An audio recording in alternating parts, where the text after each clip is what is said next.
Hello and welcome back to this discussion on our learning outcomes for PCOR 501. What I'd like to do, rather than reading them all out loud to you, is I'd like to give a quick tour of them so that you can keep coming back to them as we go through the quarter and you know where to find them and keep referencing them, because it really is a very good idea to kind of keep those in mind as sort of mileposts or a final destination.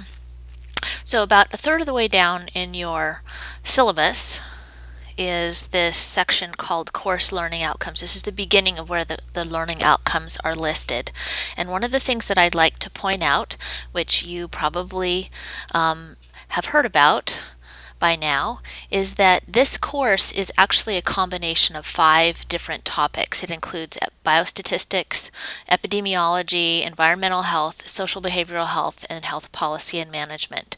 And since it's a 5-unit class, each one of those areas receives 1 unit of instruction. So we've worked really hard to kind of balance between those, but then also not just balancing between them, but showing how they interact with each other. So by the end, you will have hopefully done biostatistics on social and behavioral sciences topics. You'll have looked at environmental health science as it relates to policies. And so we're showing the connections between them, but you really do have to start with understanding the very basics of each field and then show the connections. So that's the course in a nutshell. At Loma Linda, we also have what are called institutional learning outcomes, or ILOs, and then program learning outcomes, which for the MPH core are called MLOs. So for this quarter, we are covering the quantitative reasoning ILO, and you can read what's included in that. There are 6 domains, and these will show up primarily in your final project for epidemiology and biostatistics, and so we call that an integrated project.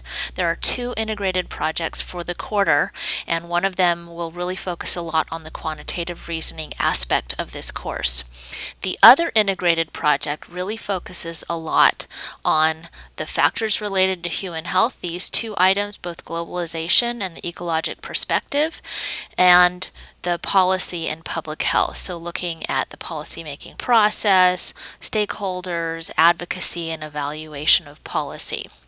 What you'll notice between this other one, the evidence-based approaches to public health and quantitative reasoning, there really is an awful lot of overlap. And so we're looking at epidemiologic methods, looking at data collection, and data analysis and interpretation, and that's just said in a different way here in the quantitative reasoning ILO. So those 2 will go together in the integrated project 1, and the factors related to human health will go together with policy in our integrated project 2. So that is a quick overview of the course learning outcomes, the institutional learning outcomes, and the MPH learning outcomes for this class.